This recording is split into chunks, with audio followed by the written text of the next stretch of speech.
ये मुझे अब क्लियर कर दें कि ये 7% पेंशनर और 10% तनख्वाहें बढ़ाई गई हैं। नंबर वन, क्या ये पेंशनर्स के साथ ज्यादती नहीं है? दूसरा मेरा सवाल, बुसाल साहब, पिछले साल भी मैंने ये कहा था कि किसानों के, क्योंकि ये खुद बहुत बड़े जमींदार हैं, तो किसानों के साथ जो हो रहा है, तो आपके होते हो, चलें आप तो शायद उसको ना समझे, उन्होंने तो उधर ही जाना है वापस, क्योंकि ये चीफ सेक्रेटरी भी रह चुके हैं, फिनांस सेक्रेटरी भी हैं, उसके अलावा इंडस्ट्रीज प्रोडक्शन के सेक्रेटरी भी रह चुके हैं। तो मैं 97 में इनके वालिद साहब यक्ल अंकल थे MN, उनके साथ इंडिया गया था। तो इंडिया में उस वक्त भी इनके मज़ारे थे जो इधर पहले काम करते थे। तो किसानों का मेरा सबसे बड़ा मेजर क्वेश्चन है, किसानों के साथ ये क्यों ज्यादती हो रही है? और चीनी माफिया को तो आप भी कंट्रोल नहीं कर पाए। अच्छा जी, तो आपने कोई एक सवाल नहीं कई सवाल पूछे हैं, लेकिन आई थिंक इट्स ओके। उसकी मैं पहले एक दो चीज़ें मैं कहूँगा और फिर मैं चेयरमैन FBR और सेक्रेटरी फाइनेंस साहब को कहूँगा कि वो भी इसमें पिच इन करें अपने व्यूज़ के साथ। देखिए, जहाँ तक तनख्वाहों और पेंशन का ताल्लुक है, जैसे डायरेक्ट लिंकेज विद इन्फ्लेशन, और हमने पिछले साल एज़ यू नो कि हमने कितनी तनख्वाहें बढ़ाई थी, इस साल क्या उसका जिक्र ही हुआ।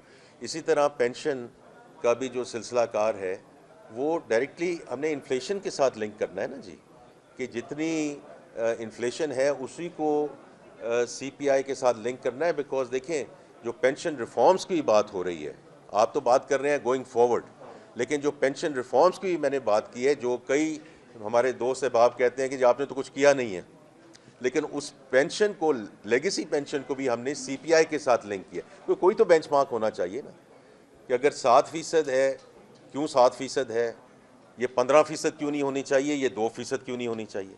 लेकिन if the headline inflation is around 7.5%, I think is the right thing to do, both at the salary level, जिनको हमने आगे लेके जाना है, और ख़ास तौर पे जो पेंशनर्स हैं उनको हमने आगे कैसे लेके जाना है। और उसी सिलसिले में जो आपने बात की है एग्रीकल्चर की, देखिए मैं आपको दोबारा ये कहूँगा, और ये मकसद नहीं है कि हम कोई अपनी ऐसी बात करें कि फेडरल गवर्नमेंट का इसके साथ कोई ताल्लुक़ नहीं है। फेडरल गवर्नमेंट, मैंने कल भी कहा, एग्रीकल्चर हैज़ बीन एंड इंशाल्लाह will remain engine of growth for the economy. तो इस दफ़ा जो दो चीज़ें हैं उसमें, agriculture and life stock, and dairy and livestock is about 60% of the agriculture GDP, जो आप मेरे से बेहतर जानते हैं। और चूँकि मैं एक ऐसे बैंक से मेरा ताल्लुक़ रहा है कि हमने HPL उस वक्त ज़राई सर्विसेज को ज्वाइन किया ताकि स्मॉल फार्मर्स और ये जो मिडल मैन और जो आड़ती का जो कंट्रोल है उसको कम किया जा सके। तो आई थिंक उसमें जो इस वक्त मेजर्स लिए जा चुके हैं कि हम स्टोरेज को बढ़ाएं, हम इसमें फाइनेंसिंग को बढ़ाएं, जो छोटे किसान हैं उनकी जो फाइनेंसिंग है उसको बढ़ाएं। These are all very important measures, और ये हम सूबों के साथ मिलकर काम करेंगे। Because I do think it's very very critical कि हम इसको इस तरह आगे लेकर चलें कि जो डिवॉल्व सब्जेक्ट्स हैं उसमें पॉलिसी बिल्कुल होनी चाहिए। मैं आपके साथ बिल्कुल एग्री करता हूँ, इसीलिए मैंने कल सीड और सीड टेक्नोलॉजी की बात की, मैकेनाइजेशन की बात है, और इसमें आगे फाइनेंसिंग की बात है। ये सारी वो चीज़ें हैं जो फेडरेशन को इंशाल्लाह आगे लेकर जानी है, और हमने अगले साल की जो ग्रोथ की है वो इसी बेसिस पे उसको प्रोजेक्ट किया है कि ये सारी चीज़ें are already in work at this point in time. क्योंकि आपने बोसाल साहब को ख़ास तौर पे एड्रेस किया है, तो मैं कहूँगा कि ये भी आपका जवाब ज़रूर दें इसका। बहुत शुक्रिया जी। फाइनेंस मिनिस्टर साहब ने ऑलरेडी जिक्र कर दिया। हमारा जो फर्टिलाइज़र और पेस्टिसाइड पे जो टैक्स था, ये एक्चुअली पिछले साल लगना था जून 2024 में, लेकिन प्राइम मिनिस्टर साहब की ख़ास तौर पे हिदायत पे उस वक्त हमने ये बात की IMF के साथ कि इसको जो ज़राअत के प्रोटेक्शन के लिए इसको ना लगाया जाए।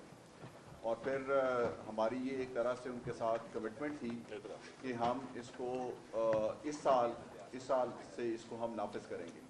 लेकिन अगेन, और ये उनका IMF का स्ट्रक्चरल बेंचमार्क था। सो देखिए, जहाँ तक इसमें बहुत सी चीज़ें ऐसी हैं जो ज़राअत के हवाले से सूबों ने कर दी हैं, कुछ चीज़ें ऐसी हैं जैसे फाइनेंस साहब कह रहे थे, जैसे एग्री फाइनेंसिंग है या कुछ टैक्सेस हैं, FED है या बाकी टैक्सेस हैं जो कि फेडरल गवर्नमेंट के परव्यू में आते हैं। तो फेडरल गवर्नमेंट ने उस लिहाज से आप despite being IMF structure benchmark इसको नहीं, IMF अभी से बैठ रिक्वेस्ट जाइए। की और अभी इनको कुछ नहीं होगा, convince अभी किया बैठे कि हैं इस पे टैक्स ना उस वक्त लगाया हमारी जाए, बातचीत which चल is, रही है। I think is एक बहुत बड़ी कामयाबी है प्राइम नहीं, मिनिस्टर अभी साहब की किस हुकूमत चीज़ के की। लिए बाहर जाना है और दूसरी बात जो फाइनेंस मिनिस्टर साहब ने ऑलरेडी की है एग्री फाइनेंसिंग के हवाले से, नहीं आते हैं, लेकिन आप सो डायरेक्टर उसके ने हवाले जो से भी काम बदतमीजी हो रहा की है। है, इसके अलावा I will prime deal minister with ने एक दैट टास्क सेपरेटली। फोर्स बनाई है एग्रीकल्चर चलिए पे, sir. Ministry of national food security इसको वो स्टीयर कर रही है। और उसमें जैसे फाइनेंस मिनिस्टर ने बताया कि बहुत सी ऐसी तजावीज़ आ रही हैं, बहुत सी ऐसी तजावीज़ आ रही हैं जिनको सामने रख के आप एक एटलीस्ट फेडरल लेवल से इस सारी एफर्ट को कोऑर्डिनेट करें टू प्रमोट एग्रीकल्चर। और जैसे आपने कहा कि मैं तो बिल्कुल एग्रीकल्चर के साथ हूँ। और मैं भी on a lighter note, on a serious note, Eid ul Azha पे कमालिया टोबा टेक्सिम में ही था, तो इसलिए मुझे थोड़ा बहुत आइडिया है। वहीं से आए आप, तो ज़राअत से मेरा भी थोड़ा बहुत ताल्लुक़ ज़रूर है।